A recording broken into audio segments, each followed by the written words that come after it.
नमस्कार, मैं अशोक कुमार पांडे और स्वागत है आपका टीसीएच पर। दिल्ली के कार धमाकों को लेकर लगातार नए खुलासे हो रहे हैं। कितना सच है, कितना झूठ है, हम नहीं जानते। हम पहले भी कई बार ये देख चुके हैं कि गिरफ्तार हुए हैं लोग, 5-5 साल 10-10 साल जेल में रहे हैं और उसके बाद उनको छोड़ दिया गया है ये कह के कि उनके खिलाफ कोई सबूत नहीं मिला। इसलिए शुरुआत मैं यहीं से कर रहा हूं कि जो डिटेल्स आई हैं वो कितनी सही हैं, कितनी गलत हैं, इसके बारे में अभी कुछ कह पाना बहुत मुश्किल है। एक बात तो बिल्कुल क्लियर है, जो पहले दिन कहा गया था कि फिदायीन हमला है, आत्मघाती हमला है, मतलब कार में बैठकर जानबूझकर कार को विस्फोट कर दिया गया। फिदायीन हमले के बारे में आप लोग जानते हैं, यह फिदायीन हमला नहीं था, यह तो दिल्ली पुलिस ने भी माना है। यहां तक की तो बात ठीक है, लेकिन इसके आगे बढ़ते हैं। जिस हॉस्पिटल की बात चल रही है, अल फलाह यूनिवर्सिटी जो फरीदाबाद की है, वो काफी आप कह सकते हैं मकबूल जगह है। ढेर सारे लोग वहां पर इलाज कराते हैं, दिन भर गाड़ियां जाती रहती हैं, आती रहती हैं। काफी बड़ी जगह है, वहां डॉक्टरी की पढ़ाई भी होती है, लोगों का इलाज भी होता है। लेकिन इस घटना के बाद से अल फलाह यूनिवर्सिटी के आसपास का पूरा जो एरिया है, आप कह सकते हैं कि शक के दायरे में आ गया है। बाकी बातें करें उससे पहले कुछ जरूरी बातें करना मुझे लगता है बहुत जरूरी है। पहली बात तो यह कि मुझे यह बताइए कि यह घटना करके लोगों को क्या मिला। अच्छे खासे डॉक्टर्स थे, चाहे वो डॉक्टर शाहीन सईद हो, डॉक्टर मुजम्मिल शकील हो, डॉक्टर अदील अहमद राथर हो जो अनंतनाग के रहने वाले हैं। ये सारे लोग मेडिकल की पढ़ाई किए हुए लोग थे और भी काफी नाम आ रहा है। मोहल्ले में कोई एक लड़का डॉक्टर बन जाता है तो पूरा मोहल्ला खुश हो जाता है कि चलो मोहल्ले में एक डॉक्टर हो गया, अब इलाज की सुविधा हो जाएगी। घर में जिसके कोई डॉक्टर बनता है उसकी खुशी का तो कोई पारावार ही नहीं होता है। मेरा अपना छोटा भाई डॉक्टर है और मुझे याद है कि जब उसने मेडिकल का एग्जाम निकाला था तो पूरे शहर में खुशी का माहौल था। लोग इंटरव्यू करने आ रहे थे, लोग मिलने आ रहे थे और सबको लग रहा था कि चलो एक बच्चा अपने बीच से डॉक्टर हो गया। अब क्या मिला? इस सारी घटना के बाद क्या मिला? जो लोग कल इज्जत दे रहे थे, जो लोग कल खुश हुए होंगे कि घर का बच्चा डॉक्टर बन गया, आज वो पुलिस की पूछताछ का शिकार होंगे, घर बदनामी का शिकार हुआ। जिस कौम की बात की जाती है कि कौम के लिए यह सब कुछ किया जा रहा है, उस कौम को क्या मिला? सिर्फ बदनामी और जिल्लत। मुसलमानों के खिलाफ अभियान चलाने का एक और बहाना मिल गया लोगों को। सोशल मीडिया भरा हुआ है, लोगों को बहाना मिला है, लोग कहेंगे, आप कहने से नहीं रोक सकते। तो जिस परिवार के लिए आपने मेडिकल की पढ़ाई की, जिस परिवार ने अपना सब कुछ दांव पर लगाकर आपको मेडिकल की पढ़ाई करवाई होगी, वो परिवार तबाह हो गया, वो परिवार बदनाम हो गया। यार दोस्त जो आपके होंगे अब पुलिस के सवालों का जवाब देंगे और एक बार जब इस चंगुल से निकल जाएंगे तो आपकी परछाई से भी दूर भागेंगे। परिवार की इतनी जबरदस्त बेइज्जती होती है इसमें कि कई पुश्तें उसको झेलती हैं। जिस कौम के खदमत की आप बात कर रहे हैं, उस कौम को आपने अलग से बदनाम किया और अपनी जिंदगी तो तबाह की ही। आपने सीखा था डॉक्टर बनना। डॉक्टर दुनिया में भगवान की जगह लेता है, खुदा के बाद होता है डॉक्टर। कहते हैं कि जन्म तो खुदा देता है, जन्म भगवान देता है, लेकिन जब तक आदमी जिंदा रहता है डॉक्टर उसको देखभाल करता है, डॉक्टर उसको देखता है और कई बार आदमी की जान मौत के मुंह से छीन कर ले आता है। किसी का कोई हॉस्पिटल में भर्ती हो, बुरी तरह से बीमार हो, और जब वो डॉक्टर की ओर देखता है, उसकी आंखें देखिए, उसकी निगाहों में डॉक्टर भगवान से कम नहीं होता है। वो भगवान से प्रार्थना कर रहा होता है, दुआ कर रहा होता है, लेकिन जानता है कि कारनामा तो डॉक्टर को करना है। तो एक डॉक्टर जिसको लोगों की जान बचाने के लिए, लोगों की खिदमत करने के लिए पढ़ाया लिखाया तैयार किया गया, वो मासूम लोगों की जान ले रहा है। आप बम धमाके में नाम देख लीजिए, जो लोग मरे हैं वो लिस्ट मैंने कल भी दी थी। मरने वालों में हिंदू भी हैं, मरने वालों में मुसलमान भी हैं, मरने वालों में सब हैं। और मुझसे आप कहेंगे तो कहूंगा कि मरने वालों में मासूम इंसान है जिनकी कोई गलती नहीं थी। उनकी सिर्फ इतनी गलती थी कि गलत वक्त पे गलत जगह थे। वो एक ड्राइवर की कहानी आई है जो अपने एक दोस्त से मिलने गया था। एक उबर ड्राइवर था जो उबर चलाकर अपने परिवार का लालन पालन करता था, बिहार का था, कोई कहीं से था, कोई कहीं से था। मार्केट प्लेस है, हम लोग भी जाते रहते हैं। अगर हम में से कोई वहां पर होता तो शायद वो भी शिकार बन गया होता।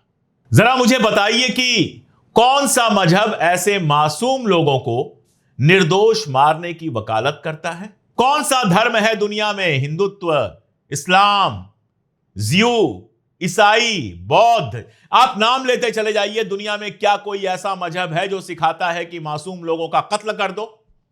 ऐसा कोई मजहब नहीं है। हिंदुस्तान एक ऐसा मुल्क है जहां तमाम मजहब रहते हैं और सबने अपने को इसके हिसाब से ढाला है। लेकिन एक पूरा तबका है जिसको लगता है कि नहीं, इतना मजहब काफी नहीं है, और ज्यादा मजहब चाहिए। सिर्फ दाढ़ी से काम नहीं चलेगा, टोपी भी चाहिए। सिर्फ गमछे से काम नहीं चलेगा, चुटिया भी चाहिए। सिर्फ अपने लोगों से मोहब्बत करने से काम नहीं चलेगा, दूसरों से नफरत करना भी जरूरी है। माफ कीजिएगा, ऐसा अगर कोई मजहब है जो सिर्फ अपनों से मोहब्बत करके खुश नहीं होता है, दूसरों से नफरत की बुनियाद पर खड़ा होने की बात करता है, तो वो मजहब है ही नहीं। वो इंसान बनाने की जगह आपको हैवान बना रहा है। अगर कोई ऐसा मजहब है जो मारना सिखाता है मासूमों को, तो वो मजहब है ही नहीं। और दरअसल ऐसा कोई मजहब है ही नहीं। किसी मजहब में ये सारी चीजें, किसी धर्म में ये सारी चीजें नहीं सिखाई जाती हैं। ये चीजें सिखाई जाती हैं उन लोगों द्वारा जिनको अपने मजहब के बारे में पता तो बहुत कम होता है, लेकिन दावा वो सब कुछ जानने का करते हैं। उन लोगों द्वारा जो धर्म और मजहब का इस्तेमाल पॉलिटिक्स के लिए करना चाहते हैं, अपने मींस के लिए करना चाहते हैं। उन्हें भी यह पता होना चाहिए कि इन छोटे मोटे धमाकों से कुछ भी हासिल नहीं होता। हासिल होता है तो सिर्फ अपने परिवार के लिए, अपने कौम के लिए बदनामी का सबब हासिल होता है, जो आप इस मामले में देख रहे हैं। फरीदाबाद की वो यूनिवर्सिटी जब बनाई गई होगी तो यही सोचकर बनाई गई होगी कि उस यूनिवर्सिटी के आसपास रहने वाले तमाम लोगों को इलाज मिलेगा, और एक यूनिवर्सिटी के चलते कितने लोगों को रोजगार मिला होगा वो आप सोच भी नहीं सकते हैं। कोई दवा की दुकान खोल के बैठा होगा, कोई चाय पानी की दुकान खोल के बैठा होगा, कोई फ्रूट्स की दुकान खोल के बैठा होगा, आसपास पूरा मार्केट सजा है। इतने लोगों को तो रोजगार मिला, और साथ में सैकड़ों लोग जो रोज वहां पर अपना इलाज करा रहे हैं, उनको जिंदगियां मिली। वहां जो लोग पढ़ रहे हैं उनको एक अच्छा कैरियर मिला, डॉक्टर बने वो। और डॉक्टर बनने के बाद अगर उनमें से कुछ लोगों ने यह हरकत की है, तो आप सोचिएगा बाकी लोगों के ऊपर भी शक की उंगलियां उठेंगी कि नहीं उठेंगी। जो माहौल है देश में, बिना किसी गलती के उठा लिया जाता है, 5-5 साल तक जेल में रखा जाता है उमर खालिद जैसे लोगों को। और उस माहौल में यह हरकत अगर हुई है, तो इस हरकत से फायदा किसका होना है, नुकसान किसका होना है, आप खुद समझ लीजिए। कश्मीर पर बहुत सारा काम किया है मैंने, 2 किताबें लिखी हैं, जाने कितने आर्टिकल लिखे हैं, कश्मीर में कितना गली गली घूमा हूं, कितने दोस्त जानने वाले हैं मेरे वहां पर। 90 से चल रहा है वहां आतंकवाद। मुझे कोई बता दे कि 90 से हासिल क्या हुआ? यही हासिल हुआ कि कश्मीर लगातार कैदखाना बनता चला गया, आर्मी वहां पर बढ़ती चली गई, जुल्म वहां पर बढ़ते चले गए, मुश्किलात वहां पर बढ़ते चले गए। इससे ज्यादा क्या मिला? मैं जानता हूं कश्मीर में बहुत सारे ऐसे आतंकवादियों को जानता हूं जिनके पास अच्छी खासी डिग्री थी। कोई जैश में शामिल हुआ, कोई कहीं शामिल हुआ, कोई लश्कर में शामिल हुआ। ये जैश, लश्कर, ये सब मिलकर कश्मीर की आवाम को क्या दिला पाए हैं? मैं ये भी सवाल आपसे सीधे सीधे पूछता हूं। क्या हासिल हुआ है इस आवाम को? इन तंजीमों ने कश्मीर की आवाम को क्या दिया है? आजादी दी? नहीं। सुकून दिया? नहीं। इज्जत दी? नहीं। नेकनामी दी? नहीं।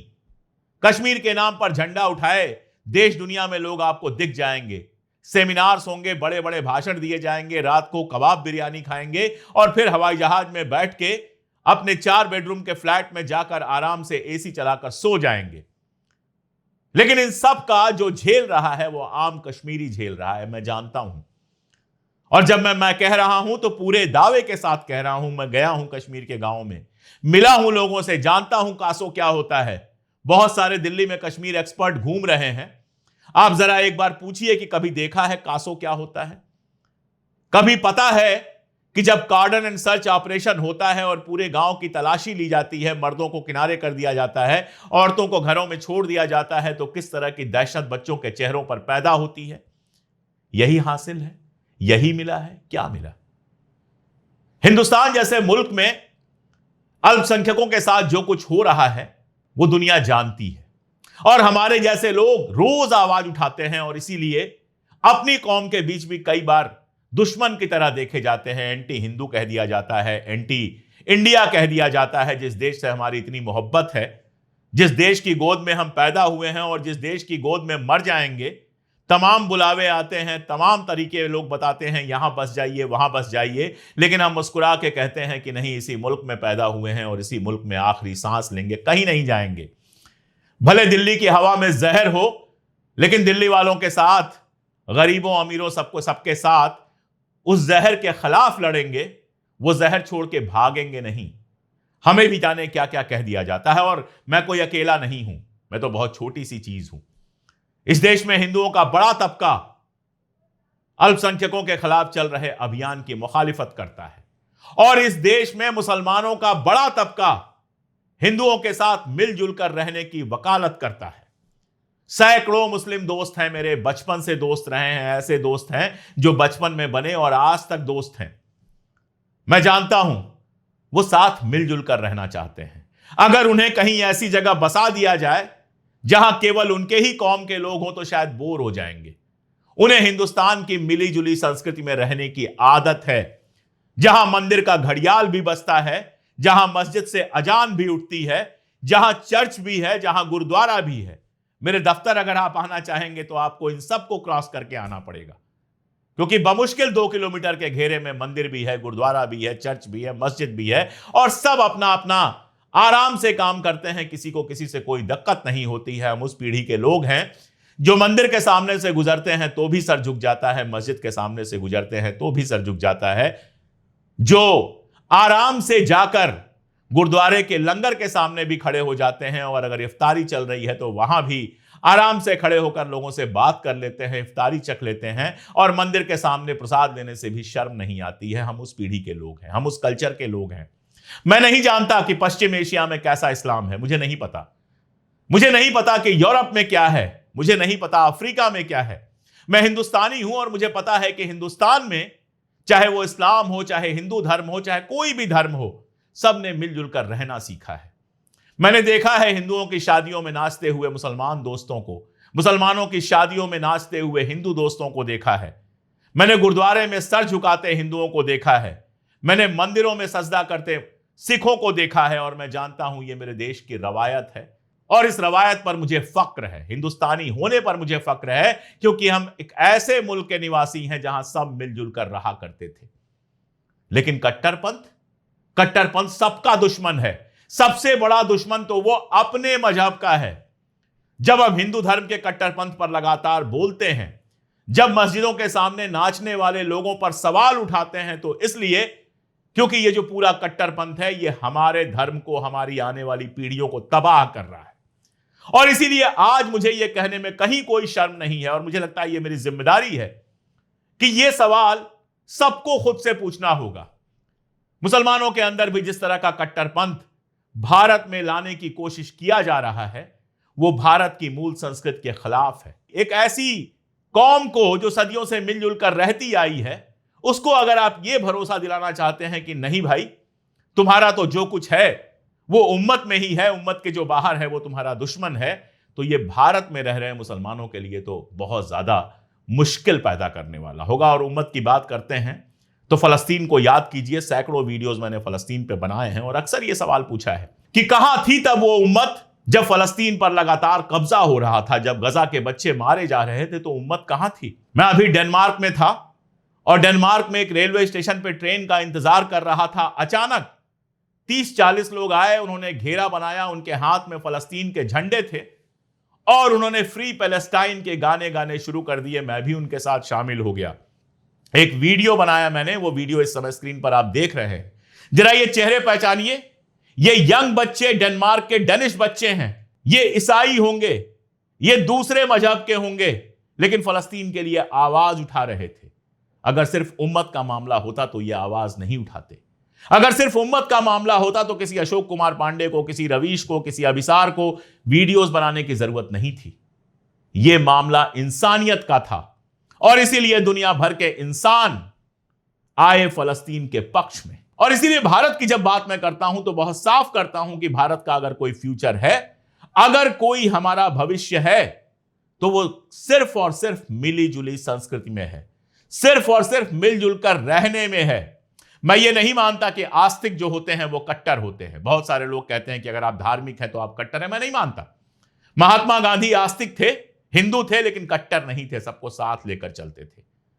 मौलाना आजाद मुस्लिम थे, किसी से भी ज्यादा इस्लाम जानते थे, मक्का में पैदा हुए थे, लेकिन मिलजुल कर साथ चलने की बात करते थे। खान अब्दुल गफ्फार खान पठान थे, खैबर पख्तूनवा में पैदा हुए थे, जहां कहते हैं कि बचपन से ही हथियार चलाना सीखने लगते हैं, और उस माहौल में उन्होंने अहिंसा की बागडोर थामी थी, सबको मिलजुल कर रहना सिखा रहे थे, भारत पाकिस्तान बंटवारे के खिलाफ थे। और वहीं देखिए सावरकर लगभग नास्तिक थे, जिन्ना लगभग नास्तिक थे, लेकिन उन्होंने धर्म के आधार पर नफरत पैदा की। नतीजा क्या हुआ यह आप जानते हैं अच्छी तरह से। मैं नहीं जानता मैं ये सब क्यों बोल रहा हूं। मैं चाहता तो सिर्फ खबरें आपको दे सकता था, यहां से विस्फोटक बरामद हुए, यहां से ये पकड़े गए, पुलिस ये कह रही है, पुलिस वो कह रही है, लेकिन ये सब तो वो बातें हैं जो आप अखबारों से जान ही लेंगे। ये सब वो बातें हैं जो तमाम चैनल आपको अपडेट कर ही देंगे। मैं तो आपको अपना दोस्त समझता हूं। मैं समझता हूं कि आप मेरे अपने हैं। आपके कमेंट्स पढ़ता हूं, आपका प्यार मिलता है तो लगता है कि जिंदगी में और कुछ कमाया या नहीं कमाया, लेकिन कम से कम इतने सारे लोगों की मोहब्बत कमाई। और उसी हक से मैं आपसे कह रहा हूं कि भाई मेरे, अगर आपका बच्चा कुछ ज्यादा धार्मिक होता हुआ दिख रहा है, जितनी जरूरत है उससे ज्यादा धार्मिक होता हुआ दिख रहा है, अगर उसने अचानक कशका खींचना शुरू कर दिया है, तिलक लगाना शुरू कर दिया है, मुरैठा भागना शुरू कर दिया है, अचानक कुछ ज्यादा ही नमाजें पढ़ने लगा है, अचानक कुछ ज्यादा ही संगत में रहने लगा है, तो जरा सावधान हो जाइए। अगर आप अपने बच्चे को कट्टरपंथियों के करीब जाते हुए देखकर यह सोचें कि चलो धर्म का कुछ सीखेगा, तो दो घटनाएं बता दूं। एक तो यह घटना जो अभी हुई है, और दूसरी घटना थोड़े दिन पहले मेरठ में हुई थी, जहां एक कट्टर हिंदू शेरनी थी, जिनको बहन समझकर एक आदमी ने अपना बेटा दे दिया था कि भाई आप इस बच्चे को थोड़ा पढ़ाइए लिखाइए, बेहतर बनाइए। और उन्होंने उसी लड़के के साथ रिलेशन बनाए, और उसके बाद उस लड़के ने जब अपने शोरूम को उनके नाम करने से इंकार कर दिया तो उसकी हत्या भी करवा दी। और दूसरी घटना यह कि अच्छी खासी डॉक्टरी की पढ़ाई करके अपने कौम की खदमत कर सकते थे। अरे कौम से इतनी मोहब्बत थी तो गरीबों का इलाज मुफ्त कर देते। दिन भर हॉस्पिटल के बाद शाम को 4 घंटे बैठ जाते और मुफ्त में गरीबों का इलाज कर देते। कितना भला होता। कितने गरीब मुसलमान आपको दुआ देते और साथ में गरीब हिंदुओं का भी कर देते। सब दुआ देते आपको, आपके कौम का भी नाम होता, आपका भी नाम होता। लेकिन इतना पढ़ने लिखने से क्या फायदा जब बम बनाना सीखा। इतना पढ़ने लिखने से क्या फायदा जब ऐसी राह अपनाई जो कौम के लिए भी जिल्लत भरी है, जो आपकी फैमिली को भी जिल्लत में ढकेल देगी और आपका नाम भी हमेशा हमेशा के लिए काले लफ्जों से लिख देगी। क्या फायदा। मैं तो यही मना रहा हूं कि खबरें झूठी निकलें। मैं तो यही मना रहा हूं कि यह सब कुछ कोई एक्सीडेंट हो। मैं तो यही मना रहा हूं कि जो बातें की जा रही हैं वो गलत हों, लेकिन हमेशा गलत नहीं होती हैं। कश्मीर को जानता हूं, इस सारे घटनाक्रम को देख रहा हूं और समझ में आ रहा है कि जो कुछ छन छन के आ रहा है उसमें काफी कुछ सही भी है। और इसीलिए मैं आपसे अपील कर रहा हूं, अपने बच्चों को ऐसा बनने से बचाइए। उन्हें पूजा करना सिखाइए, उन्हें नमाज करना सिखाइए, उन्हें सब चीजें सिखाइए। उनसे कहिए कि मजहब नहीं सिखाता आपस में बैर करना, दुश्मनी करना कोई मजहब नहीं सिखाता है। ये वो सिखाते हैं जो मजहब का पॉलिटिकल इस्तेमाल करते हैं। वो अपने ही मजहब के अंदर दुश्मन ढूंढ लेते हैं, बाहर के दुश्मन ढूंढ लेते हैं।